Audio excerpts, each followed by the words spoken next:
The lamp was cold.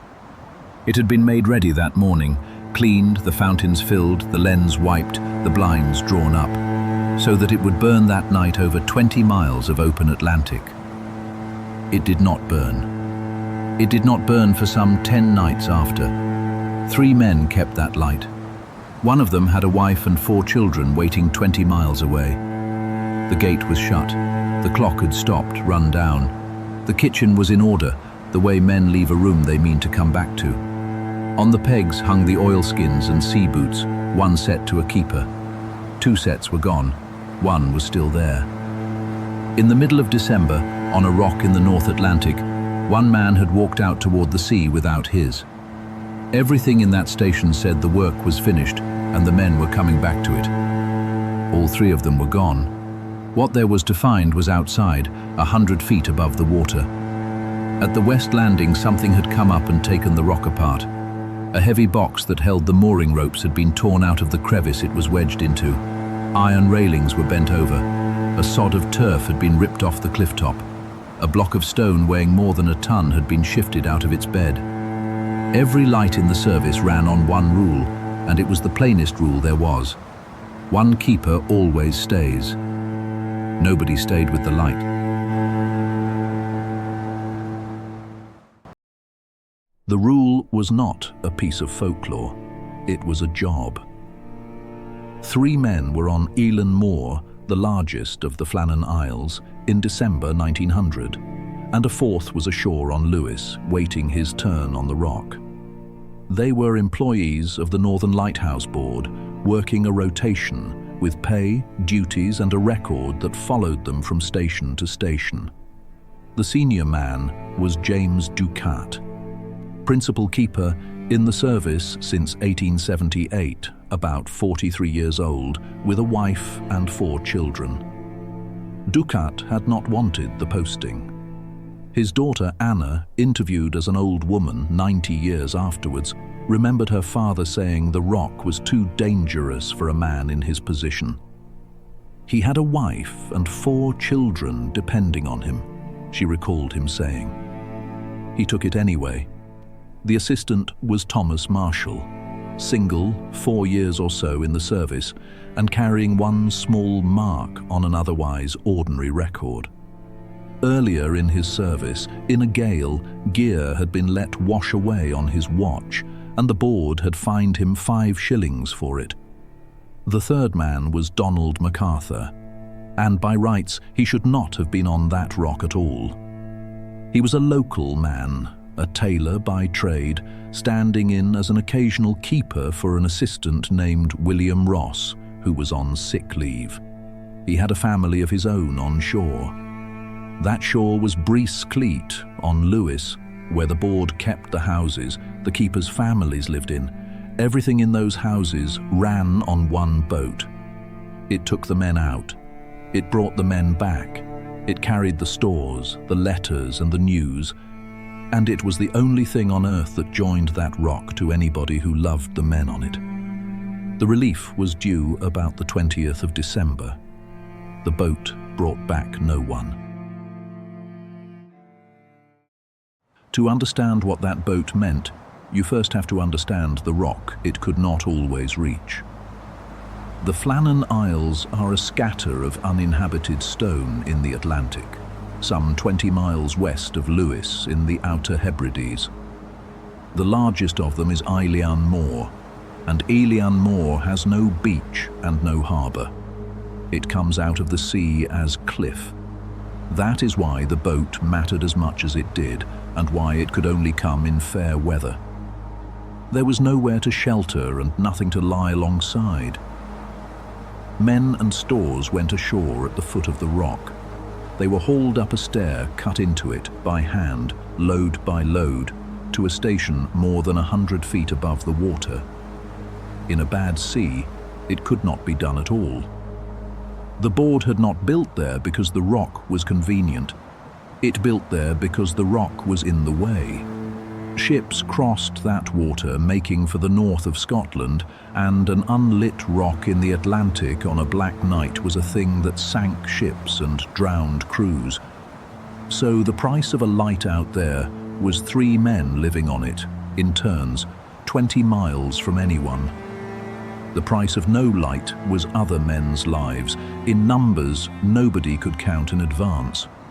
The light was first shown on the 7th of December, 1899. It was engineered by David Allen Stevenson, of the family whose name was already on lights all round the Scottish coast. From that night, a beam went out over water that had never had one. Every ship on that crossing had one more thing it could see in the dark. 3 men on a rock were the reason. Those 3 lived underneath it. The nearest other human being was 20 miles of open Atlantic away. For weeks at a stretch, the only road off the rock was a boat that could only come when the sea allowed it. There were 3 men, and there was the light, and there was nothing else out there at all. Whatever happened on that rock, the 3 of them would have to handle it alone, and nobody ashore would know until the boat came. And the rule about one keeper staying was not nerves. It was the design. 2 men could work outside, the landing, the stores, the gear. 1 man stayed inside, with the light and the log. If something went wrong out there, there was a man to see it and a man to report it. If nothing went wrong, there was still a light burning, because somebody was standing next to it. The rule was not written for a calm night. It was written for exactly the sort of night when a keeper would most want every pair of hands he had. That was the trade. Keep the light lit, and the service will bring its men home. For the first 12 months on Eilean Mòr, that is precisely what happened. The logbook was kept up in full to the 13th of December 1900. There is nothing remarkable in it. That is the point of a log. Weather, hours, work, the state of the light. The same entries a keeper had written 1,000 times before. After the 13th, the particulars were not entered in the book. They were chalked on a slate to be copied up later. There is a note on the slate for the 14th, and there is a note for the morning of the 15th. It was made at 9 o'clock. It gives the wind, the barometer, the thermometer, and the hour the light had been put out that morning. By 9 o'clock, the forenoon work was done. The lamp was cleaned. The oil fountains were filled. The lens and the machinery were wiped down, and the blinds were up over the glass. The light was ready to burn. 3 men had done their morning's work and put it away, and everything that had to be finished before dark was finished. That is the last thing anybody on Eilean Mòr wrote down. After 9 o'clock on the 15th of December 1900, there is no record of anything at all. No entry, no note, no mark on the slate. Not one line in any of 3 men's hands about the rest of that day. That night, a steamer came past. The Archtor was running from Philadelphia to Leith, and her course took her by the Flannans in the dark. Her people looked for the light, because that is what a light is for, and the light was not burning. They wrote it down. Somebody outside that rock knew on the night it happened that something was wrong on the Flannan Isles. It made no difference. The Archtor had her own weather to fight, and the report did not reach the Northern Lighthouse Board in any time that could have mattered to anyone. And there was nothing the board could have sent. The weather standing between the shore and the rock did not lift. The relief that should have gone about the 20th did not go. At Cleet, the days went past. The 20th, Christmas. The men on the rock were overdue, and there was nothing to be done about it but watch the sea and wait for it to drop. Nobody on Lewis knew the light had been dark since the 15th.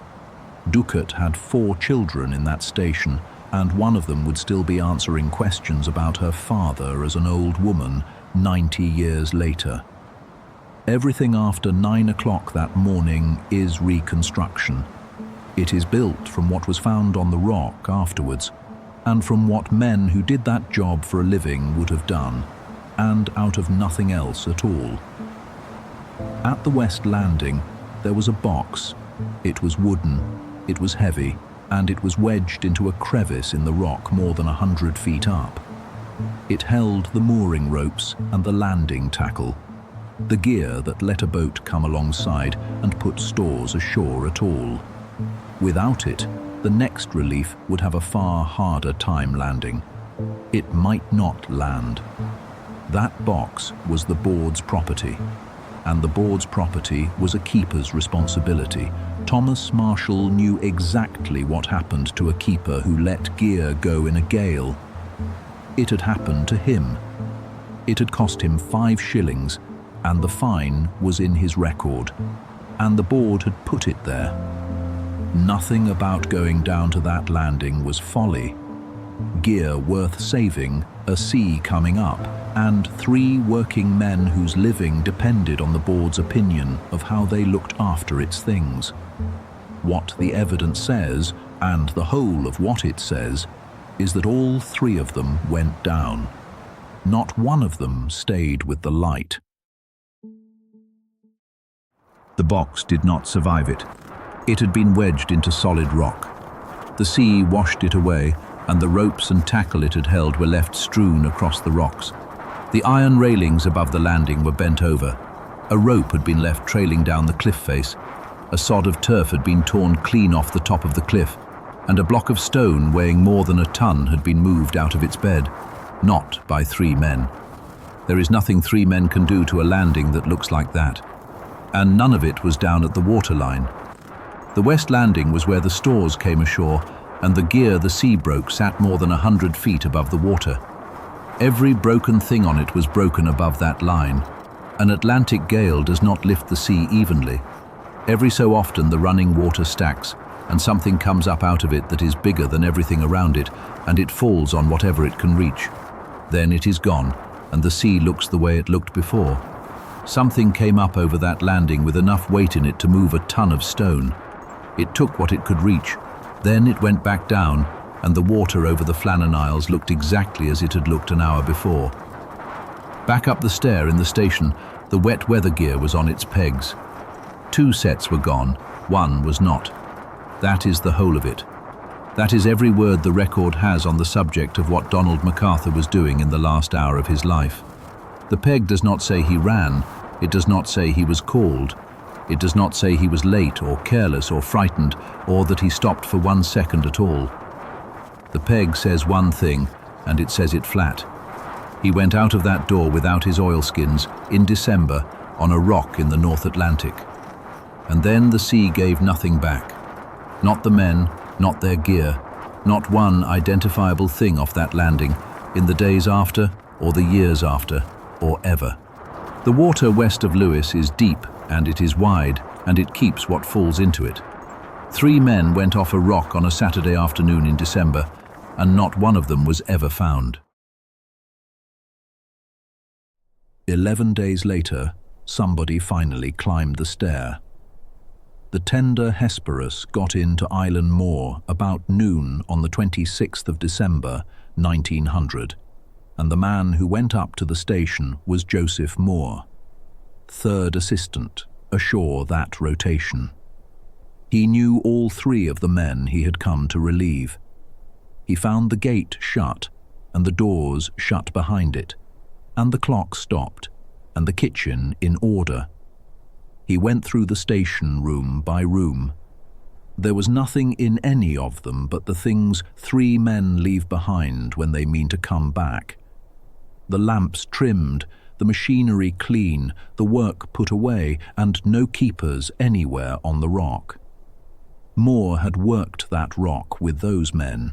He knew whose coat was whose, and whose boots were missing off which peg. And then he had to go back down that stair and say so out loud. Hold on to what Moore described.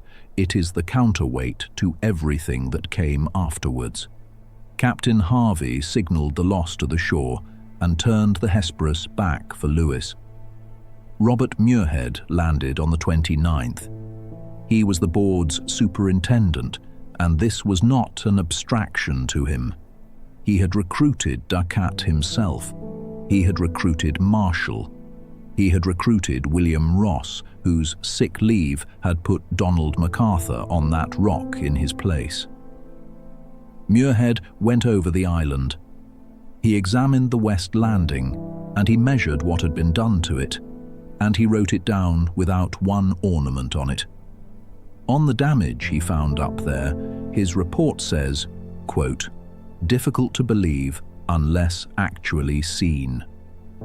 He reported on the 8th of January 1901. His conclusion was that the three men had gone down to the west landing to make the box and the gear fast, and that an exceptional sea had swept them off the rock.